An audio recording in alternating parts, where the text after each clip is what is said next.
Bienvenue sur la voie de Louis. Que vont se dire Trump et Macron? Eh bien, il y en a un qui va parler et l'autre...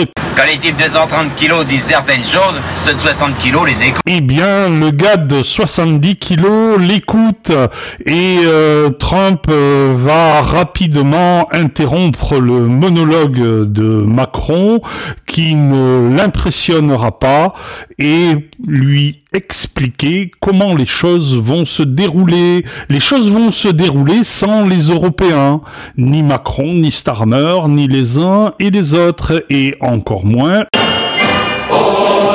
Et oui, ainsi va le monde et Trump fait ce qu'il dit et il a dit qu'il ferait la paix. Allez vous faire foutre. Et on y est à peine quelques semaines après son investiture à Riyad. Si vous n'aimez pas la montagne... Zelensky pourra toujours faire sa danse du ventre. Il pourra toujours jouer du piano. D'ailleurs, il devrait commencer à faire des gammes pour reprendre sa carrière de clown, car sa démonstration de churchillisation C'est moi, Churchill, qui vous parle. supposée par les médias français n'a convaincu personne. Les 1,5 million d'Ukrainiens qui sont morts dans la boue. Vous dites? Et les 6 millions d'Ukrainiens qui ont quitté le pays ont mis tout le monde d'accord. La guerre n'intéresse que les banques, la guerre n'intéresse que les fabricants de canons. Et ça y est, la guerre a eu lieu et désormais c'est la paix. La routine, mon général, la routine.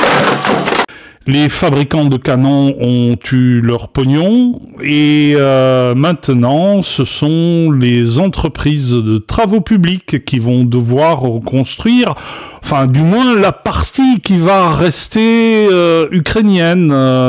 Et apparemment il va plus en rester beaucoup car la majeure partie du territoire conquis par les Russes va rester russe.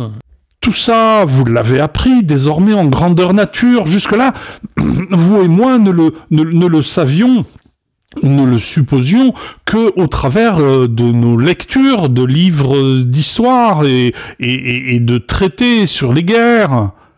Mais aujourd'hui, nous l'avons vécu grandeur nature. Nous avons vécu les dessous de la guerre, Nous allons vivre les dessous de la paix. Et certains ne la veulent pas, cette paix. Oui, l'Ukraine peut tenir, mais pas indéfiniment, et pas à ce régime-là. Macron ne veut pas cette paix, enfin, officiellement, parce que il sait très bien que l'armée française est absolument incapable d'aller en Ukraine. Non pas qu'elle soit peu courageuse ou techniquement peu aboutie, elle l'est. Mais elle n'est pas en très grand nombre, l'armée française. Ce n'est pas une armée de projection. Elle est faite pour aller faire peur aux pick-up africains dans des conditions bien particulières de terrain où elle est très efficace. Alors, je ne mets pas en cause la qualité des soldats. Les soldats, c'est autre chose. Les soldats, eux, ils ont signé un contrat, ils ont vendu leur peau, comme disait mon père, le capitaine, et ils restent courageux sur le terrain, et leur entraînement est fait pour les préserver du pire. Non, moi je vous parle de l'armée française en général, de ses gestionnaires. Oui, l'Ukraine peut tenir, mais pas indéfiniment, et pas à ce régime-là. Étoilés de ces gestionnaires financiers et politiques qui ont éclusé l'armée française. Il n'y a plus d'armée française. Il n'y a plus de matériel, il n'y a plus de munitions, et l'industrie est inapte à renouveler ce matériel. Alors elle est inapte, non pas qu'elle manque de technologie, car elle est performante, mais elle est inapte financièrement, elle est inapte logistiquement. L'armement est une industrie, il faut des machines qui tournent, il faut des ingénieurs de production, et tout ça dans un pays en paix est un petit peu mis en réserve. Avant que tout ça se remette en marche de façon cohérente, il faudra déjà que le pognon leur soit alloué. Et c'est pas gagné parce que du pognon en France, il n'y en a plus. Enfin, il n'y en a plus pour les Français, il n'y en a plus pour la France, il y en a pour les étrangers, il y en a pour les pays étrangers. Ça, c'est un autre débat. Là, nous parlons de Tintin aux Amériques, pardon, nous parlons de Macron aux USA, et il y a peu de chances que l'entrevue, les deux monologues, car il va y avoir deux monologues et non pas de dialogue, car Trump n'en a rien à faire.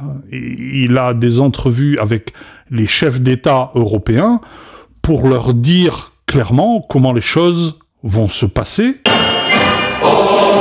Il recevra le vent des paroles de ses interlocuteurs, qui lui rentreront par une oreille et lui sortiront par l'autre, qui résonneront dans le bureau ovale, mais qui ne laisseront finalement aucune trace dans son esprit, qui ne changeront pas sa détermination, car Trump a de la détermination, et ça a surpris beaucoup de monde. Et l'oreille, la balle qui lui a sifflé à l'oreille, elle lui a construit une détermination mystique. Les personnes qu'il reçoit ces jours-ci ne vont être là que pour se l'entendre dire de vive voix. Voilà ce qui va se dire à Washington. Nous connaîtrons la suite à Riyad. Et en Europe, ils devront se taper les fesses sur leur tabouret. Les journalistes, les politiques, les diplomates qui n'existent plus, qui disent à tout vent ce qu'ils voudraient bien dire, sans que personne ne les écoute, sauf pour en rire. Voilà le triste destin de l'Europe. En attendant John Galt. Mais qui est John Galt? Il n'y a pas d'homme providentiel. Lui qui devait vivre dans un monde meilleur va devoir se résigner